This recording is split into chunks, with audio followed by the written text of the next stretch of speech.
Yo quiero invitarte durante algunos instantes a considerar conmigo el capítulo 12 del Evangelio de Juan, los versos del 1 al 6.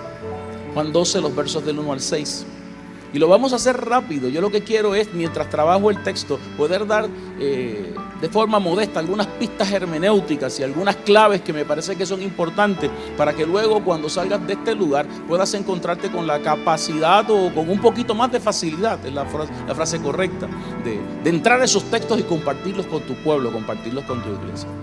Capítulo 12 del Evangelio de Juan, los versos del 1 al 6, el servicio y la salud de la fe.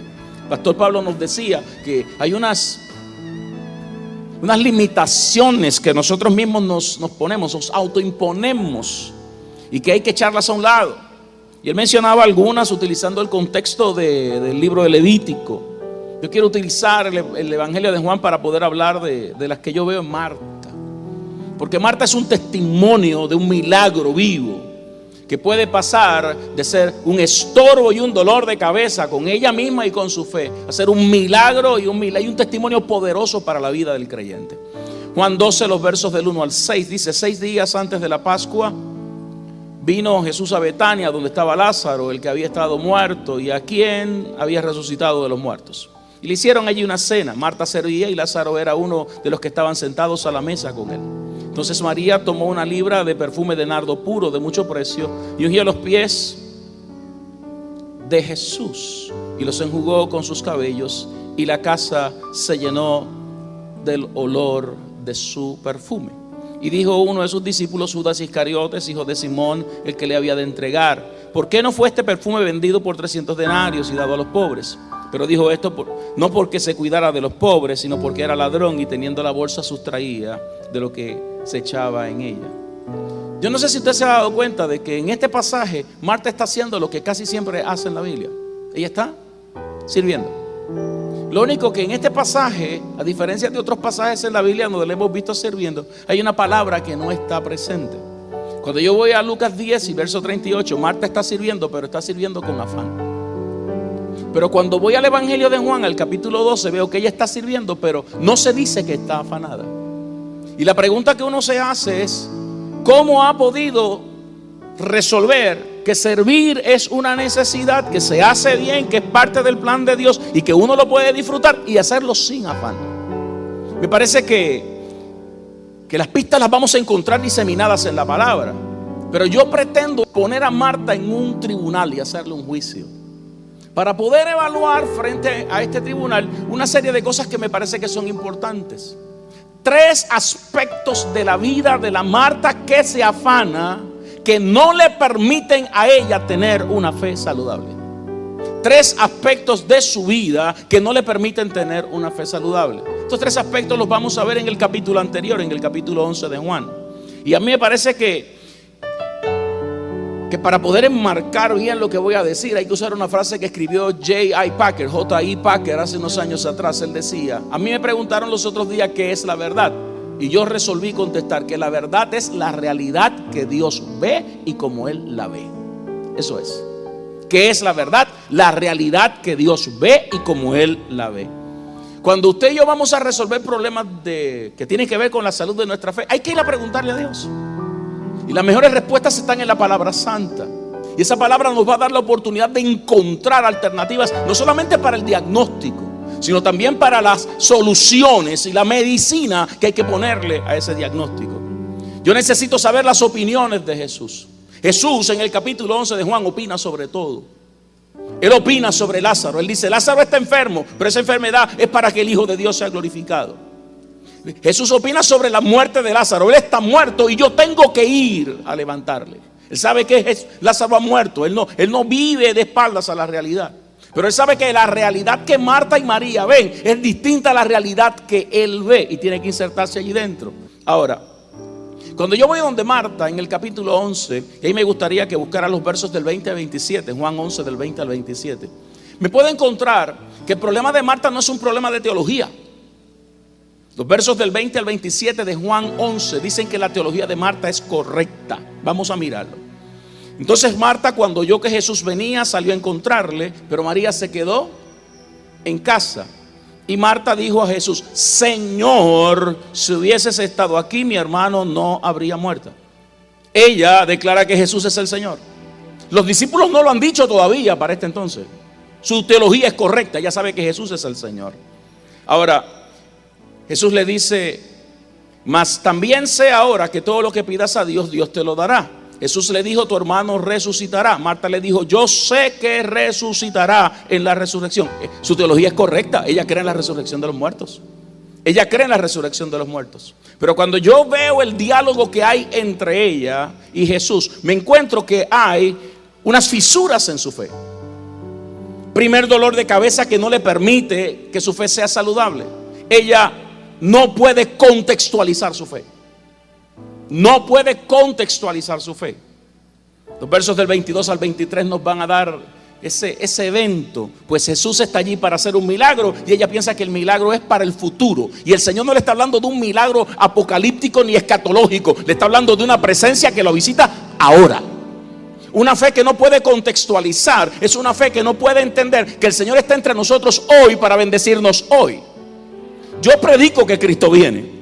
Yo predico que las trompetas van a sonar. Yo predico que el rapto de la iglesia se va a dar. Pero yo predico que yo no tengo que esperar al rapto de la iglesia para vivir las bendiciones que Dios tiene para mí aquí y ahora.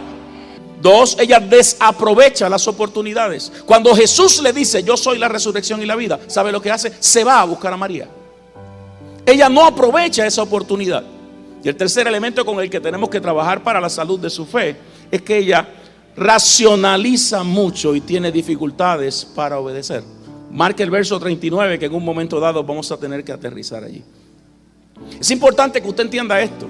Yo no le estoy echando, como decimos en puertorriqueño, echando los caballos encima a Marta, porque yo creo que Marta es un personaje central en el evangelio para nosotros. Y tampoco le voy a celebrar un juicio pensando en que sus respuestas delante del Señor no son respuestas correctas. Porque, por ejemplo, mucha gente le ha tirado con todo lo que hay en la cancha a esa pobre mujer porque le dijo a Jesús: si hubieses estado aquí. La realidad es que todo el mundo hizo esa expresión. Vaya al evangelio, vaya al evangelio. Yo quiero que usted lo lea. Creer por fe en este momento no es saludable. Tiene que leerlo, tiene que leerlo. Juan capítulo 11. Búsquese ese capítulo 11 y subraye conmigo esos varios versos que les voy a dar porque me parece que son vitales. Marta le dice al Señor en el verso 21: si hubieses estado aquí. Vaya al verso 32. María dice lo mismo: si hubieses estado aquí. Ahora, si usted va al verso 34 y al verso 36, se va a encontrar que de ahí en adelante hasta el verso 37, la gente que está allí dice: si él hubiese estado aquí, no podría levantar o evitar que se muriera. El problema no es la expresión. El problema es que detrás de las expresiones que Marta puede presentar existen esas tres fisuras. Uno, no puede contextualizar su fe. Dos, desaprovecha las oportunidades. Tres, razona demasiado con su fe y tiene dificultades para obedecer. Yo podría entrar en análisis psicológicos y conductuales para trabajar con esto. O sea, eso no es lo que es correcto en este instante. Pudiéramos trabajar con aspectos que sean puramente teológicos, sistemáticos o teológicos bíblicos para ellos. No. Vamos a ir al análisis del texto. Y vamos a traer esta tarde a tres campeones de la Biblia que pudieron enfrentar situaciones como ella enfrentó. Uno que tiene que trabajar con el proceso de una fe contextualizada. Otro que tiene que trabajar con aprovechar las oportunidades. Y otro que tuvo que trabajar con el proceso de racionalizar su fe. Y vamos a ver cómo ellos manejaron esa situación, para ver si Marta puede ser retratada en esos ejemplos, en esos testimonios. Y una vez retratada en esos testimonios, ver la medicina que Jesús utiliza para que ella pueda salir de esas tres enfermedades. El primer amigo que vamos a traer es un hombre que se llama Abraham. Abraham es el clásico ejemplo de alguien que sí puede contextualizar su fe. Y yo quiero que vayas conmigo a un pasaje que hay en Hebreos capítulo 11, los versos del 8 al 10. Hebreos 11, los versos del 8 al 10. Y leas una experiencia y una expresión que el escritor de esta carta utiliza como quien no quiere la cosa. pero que tiene una carga poderosa para poder explicar cómo este hombre puede contextualizar su fe. Hebreos 11, los versos del 8 al 10. Por la fe Abraham, siendo llamado, obedeció para salir al lugar que había de recibir como herencia, y salió sin saber a dónde iba. Por la fe habitó como extranjero en la tierra prometida, como en tierra ajena, morando en tierras con Isaac y Jacob, coherederos de la misma promesa, porque esperaba la ciudad que tiene fundamentos, cuyo arquitecto y constructor es Dios. Miren un hombre que puede contextualizar su fe. ¿Dónde están las evidencias de que puede hacerlo? Dios no le da un mapa. Dios no le da un GPS para llegar a un lugar. Dios le dice, tú caminas hacia donde yo te digo y tú vas a vivir la bendición en el lugar que yo he separado para ti.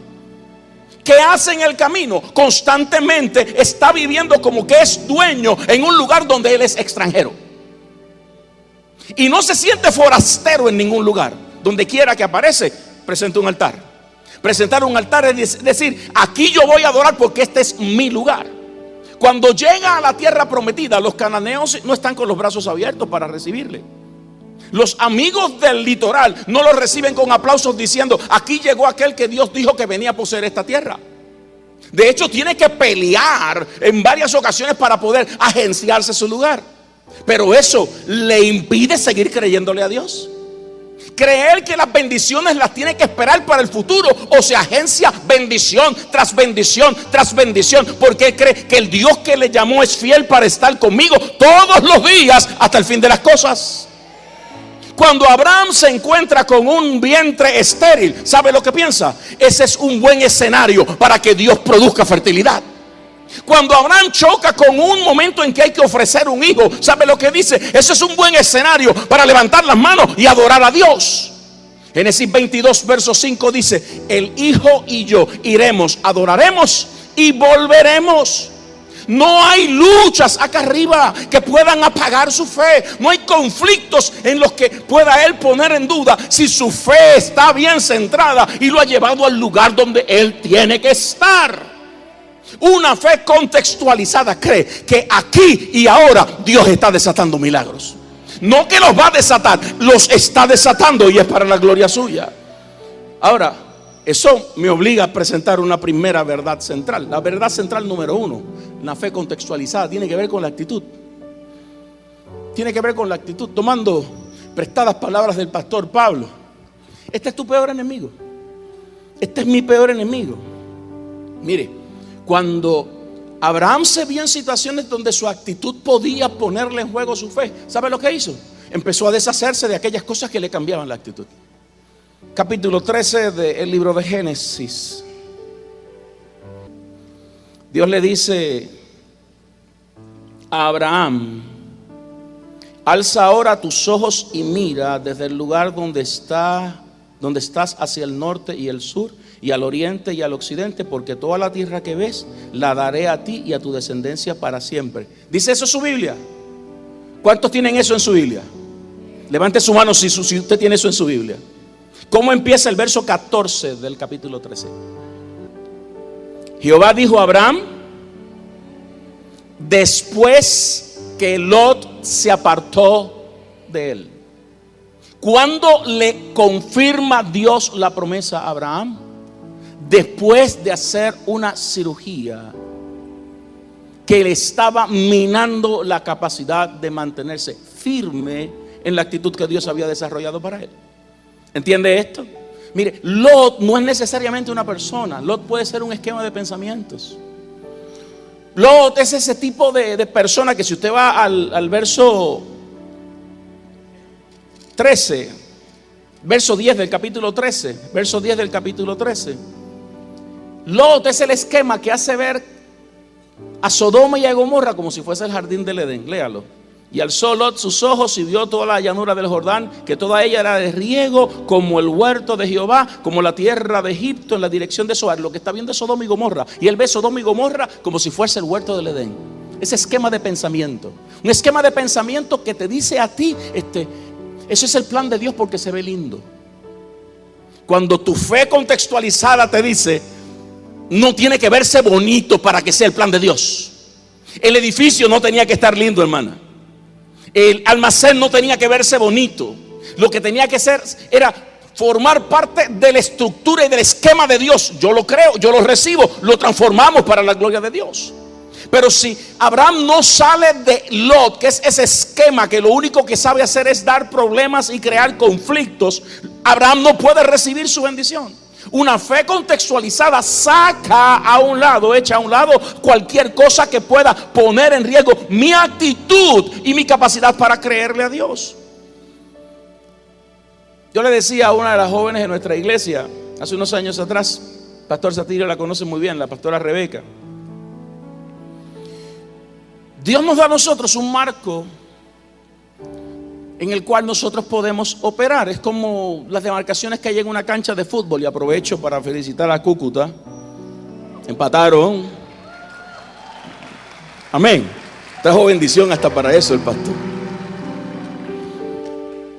En esas demarcaciones que presenta la cancha de fútbol, usted se da cuenta que hay que jugar ahí. Y dentro de esa cancha usted juega afuera, es foul, no sirve. Dios nos da a nosotros un campo de juego y nos dice, juega aquí. Vas a tener oportunidad para seleccionar y para elegir, pero tiene que ser dentro de esas demarcaciones. Si escoges fuera de ella, le restas al plan de Dios. Porque cuando tú escoges fuera de esas demarcaciones que Dios te ha dado, tú estás echando o tomando por a poco, estás echando a un lado un trabajo extraordinario que Dios ha venido haciendo contigo y en tu vida, aún antes de que abrazaras el ministerio. En este aspecto vale la pena considerar una ecuación matemática que es de fluidos, de ingeniería de fluidos. En ingeniería de fluidos se le enseña a los estudiantes que 2 más 2 no siempre es 4. Porque yo puedo tener 2 mililitros de una sustancia y tengo 2 centímetros cúbicos de otra y los pongo dentro de un matrazo o de una probeta, y por las fuerzas que se dan cinéticas y la interacción molecular, el volumen puede disminuir y en raros casos puede hasta aumentar. Lo mismo sucede cuando yo digo, estoy en este ambiente que Dios me dice, yo puedo escoger esto, y yo le digo a Dios, yo voy a traer esto de afuera de tu contexto porque le va a sumar a lo que tú me has dado. Eso es lo que hace el otro. Y tú no puedes hacerlo porque en vez de aumentar, le vas a restar al proceso de Dios. Me parece que es vital entenderlo en la experiencia que Abraham tiene que cumplir con Dios. Abraham tiene unas experiencias en las cuales Dios le pide cosas a cambio. Dios le pidió un hijo, lo pongo. Dios le pidió que se circuncidara. Y el maestro de Biblia aquí es el pastor Samuel Pagán. Él quizás nos pueda hablar un poquito más de hallazgos arqueológicos y de cómo era ese proceso de circuncisión no lo haga, por favor, es muy doloroso. No eran navajas ni eran escarpelos, eran piedras afiladas. Y usted tiene un hombre entrando a su ancianidad que Dios le dice, te circuncidas, que esa es la señal del pacto. ¿Y qué dice él? ¿Cómo no? Que venga todo el mundo, que aquí se circuncida toda la casa hoy. Un riesgo doloroso y sobrenatural. ¿Qué le hace creer a él y entender que esa es la forma correcta de actuar? Su fe contextualiza el momento y sabe que cualquier sacrificio que Dios le pida hacer vale la pena. Vale la pena. En esto Marta necesita retratarse. Si Cristo viene a hablar con Marta, ella debe tomar en consideración que la presencia de Jesús es ya una garantía de que algo va a suceder. ¿Entiende lo que yo estoy diciendo? Déjeme explicarlo de otra manera. El Jesús que llega a visitar a Marta y a María habla, las deja hablar y llora con ellas. ¿Cierto o falso? Ahora, ese Jesús que viene a visitar a Marta y a María, ¿es Dios o no es Dios? Es Dios. ¿Cuántos creen que es Dios? Si es Dios, ¿sabe todas las cosas? Dice el texto en Juan 11 que Cristo le dijo a sus discípulos, vamos a resucitar a Lázaro. ¿Cierto o falso? Si él sabe que lo va a resucitar, ¿por qué llora con ella?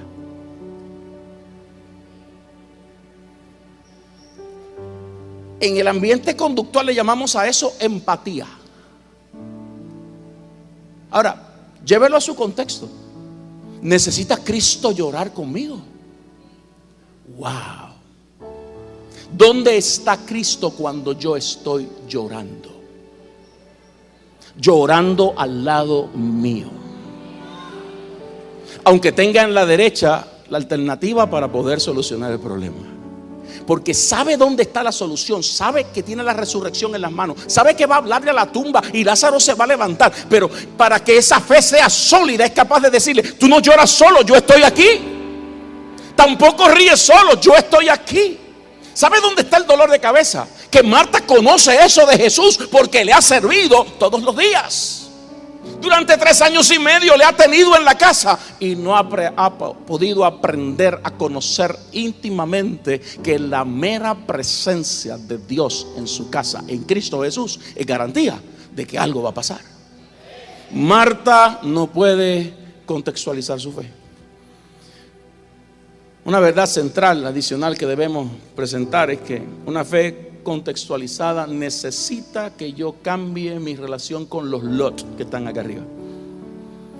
Lot me va a desenfocar de la promesa y lo tengo que sacar del medio. Y una fe contextualizada debe afectar mi círculo de influencias.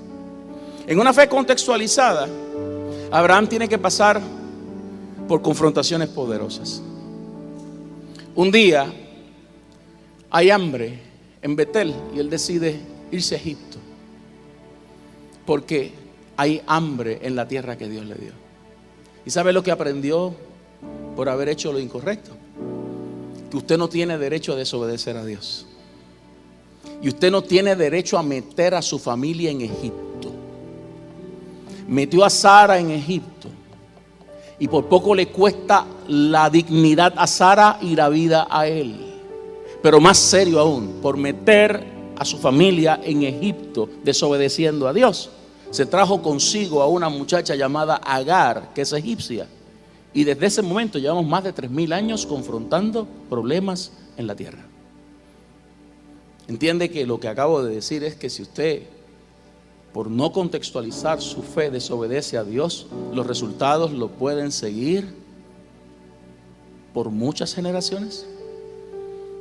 Vamos a dejar ese elemento aquí. Vamos a trabajar con él al final de la reflexión otra vez para ver la sanidad que hace el Señor en ella. El segundo elemento que es fisura en su fe, es fisura en su vida, es que ella desaprovecha las oportunidades. Les dije que cuando Jesús le dijo que él era la resurrección y la vida, Marta dio la espalda y se fue a buscar a María. Hay un hombre en la Biblia de quien se habla de forma elocuente y pocas veces nos detenemos, hacemos paradas en el camino, altos en el camino para reflexionar sobre todas las oportunidades que Dios puso frente a él y cómo fueron aprovechadas. Su nombre, Moisés. Moisés. Hebreos 11:23. Hebreos 11:23.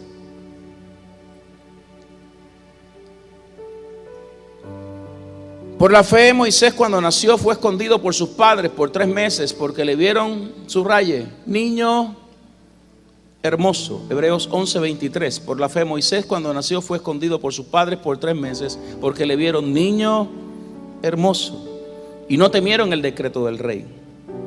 Por la fe, Moisés, hecho ya grande, rehusó llamarse hijo de la hija de Faraón, escogiendo antes ser maltratado con el pueblo de Dios que gozar de los deleites temporales del pecado, teniendo por mayores riquezas el vituperio de Cristo que los tesoros de los egipcios, porque tenía puesta, subraye, la mirada en el galardón. Por la fe dejó a Egipto, no temiendo la ira del rey, porque se sostuvo como viendo al invisible. Por la fe celebró la Pascua y la aspersión de la sangre, para que el que destruía a los primogénitos no los tocase a ellos. Esta versión de Hebreos 11 se parece mucho a lo que ustedes ven en Éxodo 2, donde la Biblia dice que un varón de la familia de Leví tomó por esposa a una mujer de la hija de Leví. Ella concibe y da a luz un niño, un hijo. Y dice la Biblia que ellos vieron que era hermoso. La palabra stop es una palabra que habla más que de belleza. Habla de oportunidades, habla de alternativas, habla de el tesoro que ven ahí.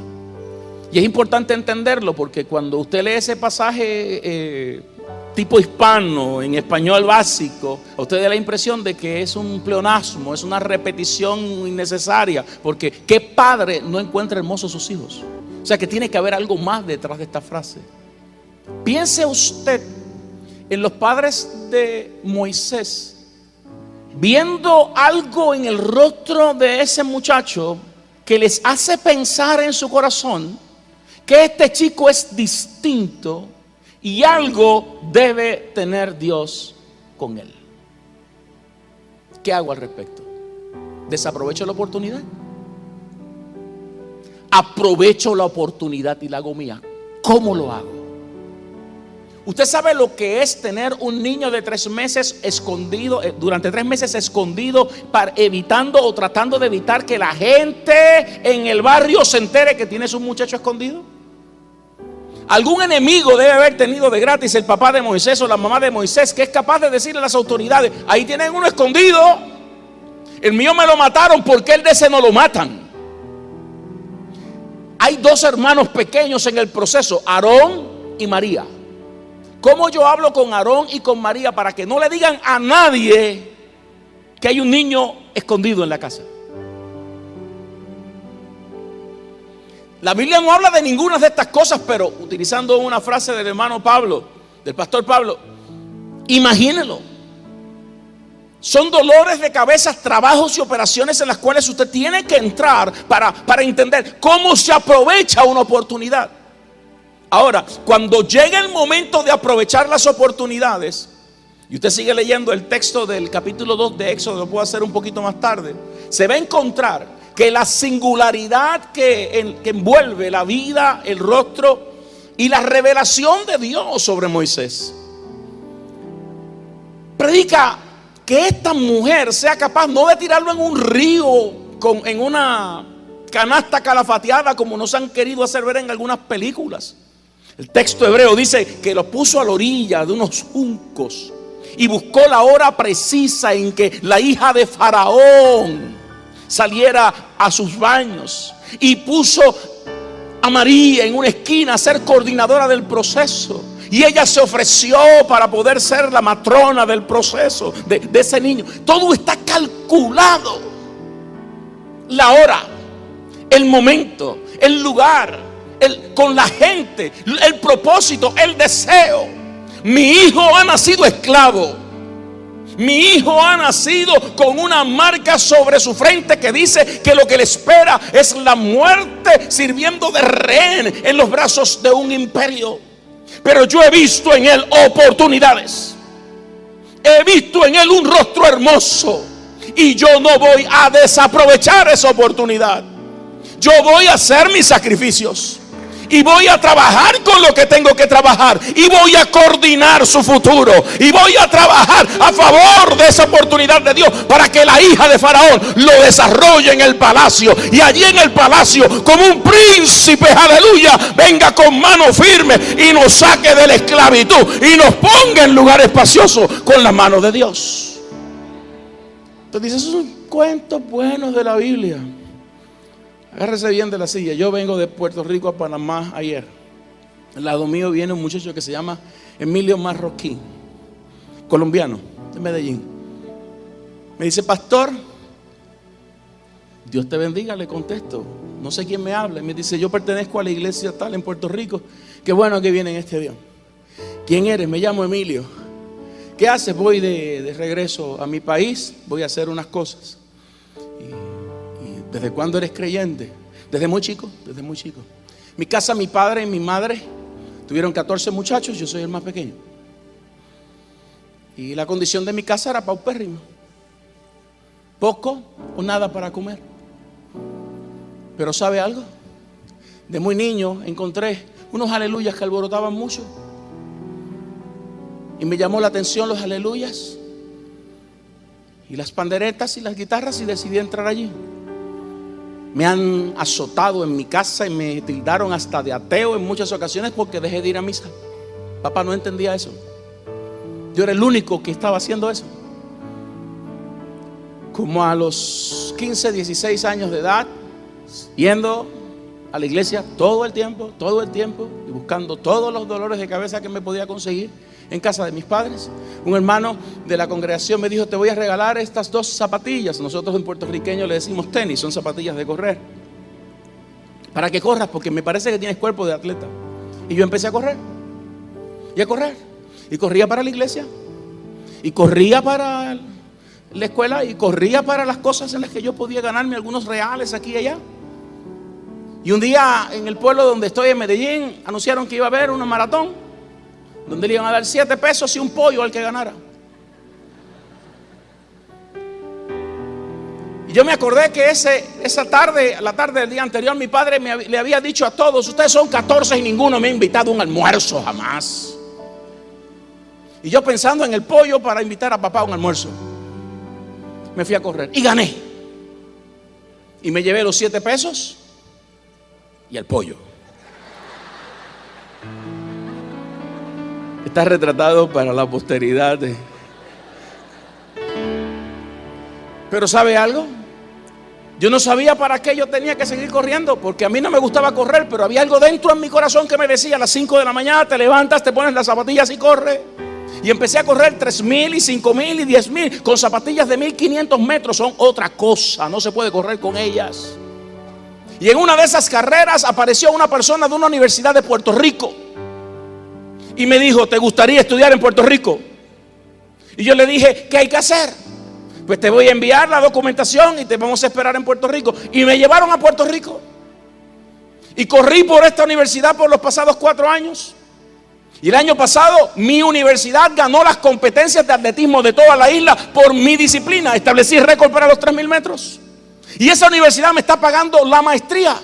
Y yo soy el que sustento a mi padre, a mi madre y a todos mis hermanos desde Puerto Rico, porque yo sigo corriendo.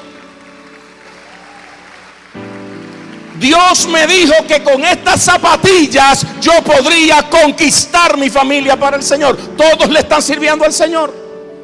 Y yo me pongo las manos en la cabeza y le digo: ¿qué estás haciendo? Una maestría en sistemas de información. Y estoy terminando y buscando los papeles para hacer el doctorado, porque hay que seguir. Tengo mi propio negocio. Tengo un negocio donde hago jardinería y hago también todos estos adornos y arreglos que se le hacen a los edificios. Su esposa está allí también estudiando y trabajando. ¿Y a qué regresas a Medellín? Vengo a los campeonatos nacionales. ¿Y para qué viene? Porque yo quiero representar a Colombia y vengo a ganar, para después ir al Iberoamericano, representando a Colombia y a Cristo, diciendo que unos zapatos pueden marcar la diferencia si tú no dejas de soñar. No se pueden desaprovechar las oportunidades. Dios las pone frente a ti y hay que hacer uso de ellas. Pero para poder hacerlo hay que ver lo hermoso de Dios que Él ha puesto en nuestras vidas. Los papás de Moisés ven en él un muchacho hermoso. Y a mí eso me recuerda a una porción bíblica que está en el Salmo 16. Las cuerdas me cayeron en lugares deleitosos. ¿Y cómo dice el resto de ese verso? Es hermosa la heredad que me ha tocado. Ahora, la fe no es absurda. La fe no está en contra de que usted razone, pueda razonarla. Pero la fe le dice a usted que hay unos procesos en los cuales usted trabaja por lo que puede entender, pero hay otras en las que tiene que trabajar por lo que Dios le dice. Y el tercer amigo que quiero trabajar y traerlo a la consideración antes de ver cómo el Señor sana estas 3 cosas en la vida de Marta, es un hombre esencialmente constructor. Su nombre es Noé. Cuando yo veo a Noé versus la racionalización o la capacidad para razonar que tiene Marta, me doy cuenta que la verdad central de Noé es que Noé, cuando tiene que razonar, más allá de lo que la fe le dice, lo pone en una esquina y decide obedecer. Eso está en Hebreos 11:7. Y su disposición no se cae de una mata, como decimos en Puerto Rico. Él sabe que su carne, al igual que la carne de todos nosotros, gusta rebelarse, y es importante en el proceso obedecer a Dios sobre todas las cosas. Hágale algunas preguntas a la historia de Noé. Sé que estoy entre veteranos, no tengo que repasar mucho la historia, pero ¿usted no cree que si el Señor va a levantar un juicio grande sobre la tierra y quiere que haya un ambiente de salvación, Lo mejor que pudo haber hecho con Noé es decirle: camina 5 kilómetros a la derecha, 20 kilómetros a la izquierda. Después de la tercera montaña te vas a encontrar una estructura que es lo que es el instrumento que yo voy a utilizar para salvar a la gente. ¿Eso fue lo que hizo el Señor? No hizo eso. ¿Qué le dijo? Tienes que construir un arca. ¿Le dijo dónde estaba el bosque con los árboles de la madera de gofer? No le dijo. ¿A cuántos kilómetros estaba ese bosque? No lo sabemos. Noé razonó si estaba lejos o estaba cerca. La Biblia no nos dice si la esposa de Noé dejó que los hijos de Noé construyeran el arca con él, o si tuvo que pagar mano de obra para ello. Lo único que nosotros sabemos es que Noé, Dios le dijo: estas son las medidas, esta es la estructura. Y no le pongas timón. Yo necesito que hagas un barco que vaya a la deriva de Dios. Wow. Yo, razonando, no pongo una madera, pero la fe que razona mucho, se pierde la oportunidad de ver la gloria de Dios. Les voy a dar un testimonio que no es de Noé, pero es importante para que pueda entender lo que no es razonar. Pastor Satirio, cuando llega a Puerto Rico, uno de sus edecanes es un hombre que se llama Luis Gualberto Quiñones. Es un hombre de empresa, un hombre bueno. A la gente buena Dios le permite que le pasen cosas extraordinarias. Y Dios bendijo a Gualberto con un cáncer. Sí, porque si le dio en algún sitio, Dios tiene un plan con eso, ¿verdad que sí? La fe nuestra debe entender, contextualizada y sin desaprovechar la oportunidad, que mi razonamiento debe ser este: Dios ha permitido que eso esté ahí, algún propósito tiene, yo me voy a disfrutar ese cáncer. Para los médicos que están aquí, el cáncer de Gualberto es un cáncer no operable. El PSA, que es el indicador de inflamación por antígeno prostático, debe estar de 0 a 4 en cualquier caballero, y eso es lo que se conoce como normal en las escalas norteamericanas. No sé cuáles son las colombianas. El de él está en 347.2. Gleason, que es un estándar para medir los niveles de metástasis en los huesos, va de 0 a 10 e indica el tamaño de las lesiones que el cáncer ha creado en los huesos. Él tiene metástasis en todos los huesos de su cuerpo, excepto en el cráneo. Yo vi los resultados de los análisis y parecía un arbolito de Navidad. El Gleason de él es de 8. No hay manera en que pueda ser operado. Le dieron de 3 a 5 meses de vida. Lo etiquetaron. Llega a la iglesia y ¿sabe algo? Me pegó fuerte, es mi amigo, es mi hermano. Pastor Satirio sabe cuál es mi relación con él. Me pegó muy fuerte, muy fuerte. Pero ¿qué hacemos los creyentes cuando nos encontramos a un Lázaro que se está muriendo o ha muerto? Llamamos a Jesús.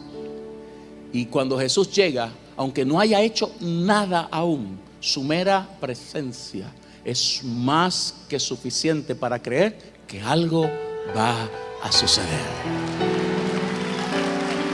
Bendito sea el nombre del Señor. Bendito sea el nombre del Señor. Hombre de empresas, un pensador libre, un hombre de decisiones. Reuní 7 u 8 de los médicos más veteranos que hay en la congregación. Algunos practicando medicina desde 1951, graduados de la Universidad Autónoma de México. Otros desde 1954, de la Escuela de Medicina de Puerto Rico. Los senté. Haga preguntas ahí, estos señores le van a contestar. Y el más veterano de los médicos le dice: ¿tú tienes preguntas sin contestar? Sí, las tengo.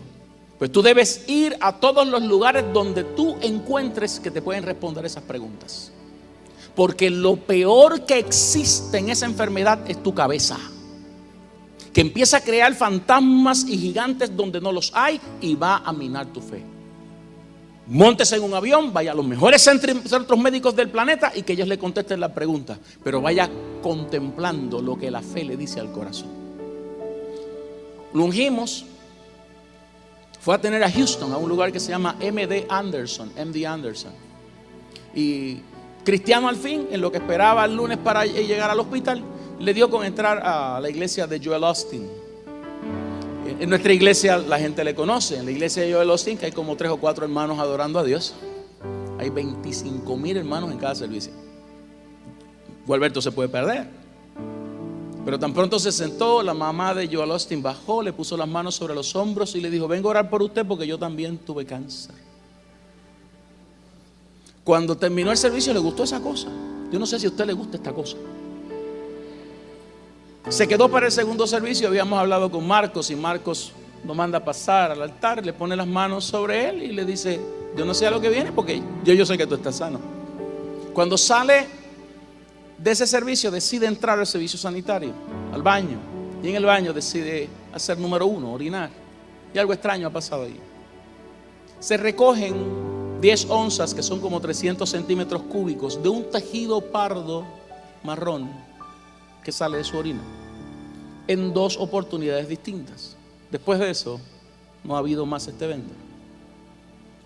Se presenta a la batería de análisis, el decano asociado de la Facultad de Medicina lo ve y le dice: yo lo voy a enviar a Orlando para medicina experimental porque es lo único que nosotros podemos hacer con usted. Ponerlo en las manos de la gente que experimenta con medicinas.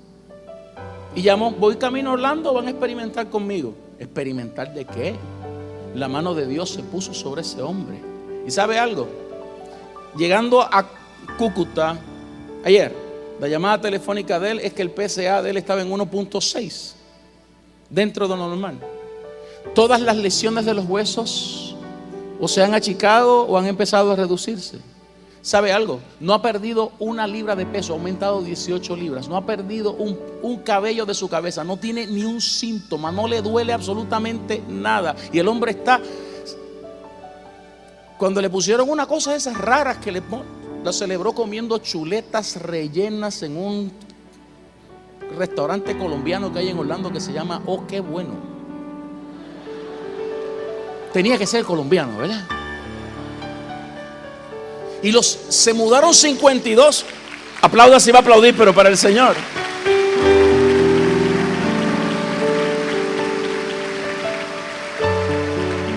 Se para frente a sus amigos industriales y ellos le dicen: pero ¿cómo lo has hecho? ¿Qué te ha pasado? Y él dice: yo no sé.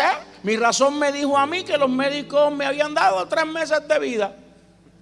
Y yo decidí que yo iba a vivir un día a la vez en la presencia del Señor. Y cada día Dios me ha venido a visitar. Y han pasado 3, y han pasado 4, y han pasado 5, y han pasado 10 meses. Y yo estoy aquí, no me duele nada. Dios sigue haciendo el milagro. Y yo creo que dentro de 15 años me van a decir: no se supone que tú estés muerto. Pero no voy a estar muerto nada. Porque yo creo que mi Dios me permite aprovechar todas las oportunidades, contextualizar mi fe, aleluya, y no razonar demasiado cuando se trata de la presencia de Dios. Marta tiene estas 3 condiciones. ¿Qué hay que hacer con ella? Hay que enfrentarla al muerto. Hay que enfrentarla al muerto. Y el proceso de enfrentarla al muerto es un proceso bien curioso y quiero que lo veas. Juan capítulo 11, y estoy por culminar. Es extraordinario lo que el Señor nos regala en la palabra. Y recuerde que lo que estamos tratando es de forma modesta prestarle algunos espejuelos distintos para ver lo que la Biblia dice.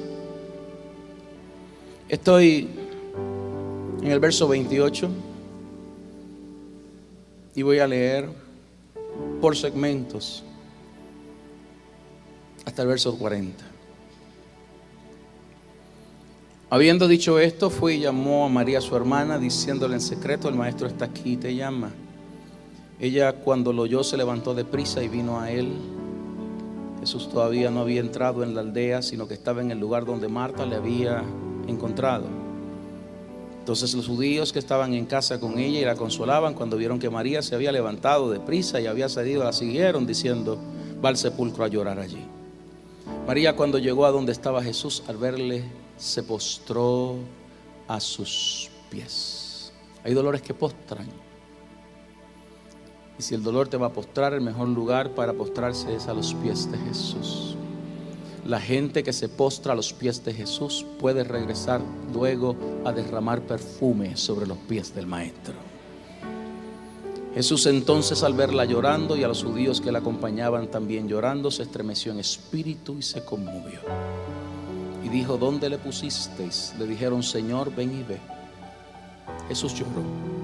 Dijeron entonces los judíos: mirad cómo le amaba. Y algunos de ellos dijeron: ¿no podía este que abrió los ojos al ciego haber hecho también que Lázaro no muriera?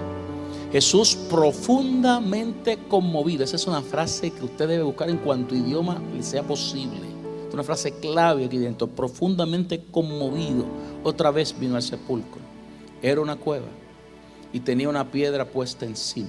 Dijo Jesús: quitad la piedra. Subraye: Marta, la hermana del que había muerto, le dijo: Señor, hiede ya, porque es de 4 días. Todo lo que yo acabo de decir o tratar de explicar durante los últimos minutos está encerrado en esa frase. Marta tiene muertos descompuestos acá arriba. Y hace falta que el que resucita muertos levante ese cadáver putrefacto que está acá arriba y ponga vida donde hay muerte, y ponga transformación y regeneración de vida y de tejidos donde lo que hay es mal olor. ¿Quién no quiere que esto pase? Marta no quiere, porque si ella enfrenta su muerto, va a sentir que el dolor se revuelve en ella y va a sentir el mal olor de la descomposición que hay acá arriba. Y Cristo no le da alternativa. Tú vas a mover la piedra. No te he dicho que si crees verás la gloria de Dios. El texto es sólido. Yo lo puedo sacar a través de la piedra si quiero. Yo lo puedo traer al otro lado vivo. Es más, le puedo dar una fuerza que él mismo mueva la piedra. Pero él no necesita el milagro lo necesitas tú. Lázaro no necesita el milagro, donde él está mejor que tú. Es más, no le hago un favor con traerlo de regreso aquí, porque lo traigo del cielo, del seno de Abraham, a tener que preocuparse otra vez por comer y por vestir y por estar con ustedes. Pero tú necesitas el milagro, y para eso hay que quitar la piedra. Hay que mover la piedra que me hace difícil entender la fe. Hay que mover la piedra que no me permite contextualizarla. Hay que mover la piedra que me provoca desaprovechar las oportunidades. Y cuando ella dice que se haga como Él quiere, se mueve la piedra. Cristo llama a Lázaro por su nombre y Lázaro viene fuera. En el capítulo 12, ella puede servir sin afán, porque le resucitaron sus muertos. ¿Cuál es la medicina para una fe que no contextualiza? Para un ser humano que desaprovecha oportunidades y para alguien que anda razonando demasiado lo que Dios le ha dicho. Tiene que pasar por un proceso de resurrección de sus muertos. Tengo una buena noticia para ti. Yo no resucito muertos, pero el que resucita muertos está aquí. ¿Cuántos lo creen? Dile al que está a tu lado: el que levanta muertos está entre nosotros. Y hoy es un buen día para venir aquí y decirle al Señor: necesito ser sanado, porque yo sé que tú me has llamado. Mi teología no es el problema. Yo sé que yo soy tuyo, yo te llamo Señor, ese no es el problema. Conocer las promesas no es el problema, yo las conozco de memoria. Pero yo he desaprovechado mucho las oportunidades que tú me das. Yo no sé contextualizar la fe que tú has puesto en mí. Y cuando llega el momento de la verdad, razono más de lo que puedo creer. Sáname. Yo necesito sanidad.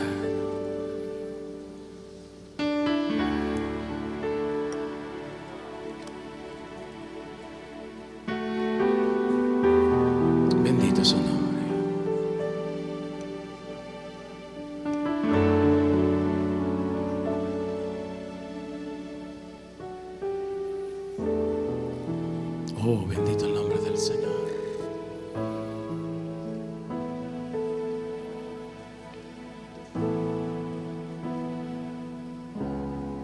Algunos de nosotros, como Abraham, debemos aprender a adorar más. Adorar más. Otros, como Moisés y sus familias, debemos aprender a ver oportunidades en las cosas que Dios nos presenta, aunque parezcan inverosímiles.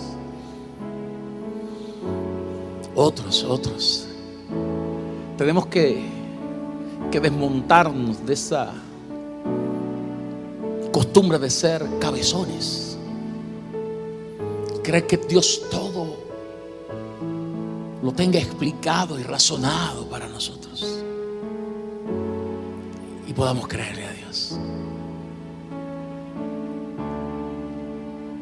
El lunes pasado presenté 3 testimonios poderosos en mi congregación. Junior, la diabetes lo dejó ciego. Sus riñones se dañaron. Lunes en la noche, Junior estaba en la iglesia. Junior ve y sus riñones funcionan muy bien. Doña Luisa, certificada de muerte por un cáncer que no respondió a nada, con todas las etiquetas para poder irse al otro lado de la verja, y me dijo: yo estoy lista para irme con el Señor, pero yo creo que mis hijos necesitan este testimonio. Llegó con los certificados médicos que dicen que está completamente sana, el cáncer desapareció. Y Pedro Luis, nosotros le decimos Yeye, 13% de función cardiopulmonar, candidato a trasplante del corazón en la lista del Hospital Cardiovascular en Puerto Rico. Trajo los papeles del último ecocardiograma que se le hizo, 94% de función. El médico le dijo llorando: usted estaría viviendo de rodillas todos los días. Y él lo abrazó y le dijo: es que Dios es mi amigo. Yo creo en ese Dios. Ahora, importante, el Dios que hace milagros no hace milagros para una demostración de su poder. Eso es un producto aleatorio.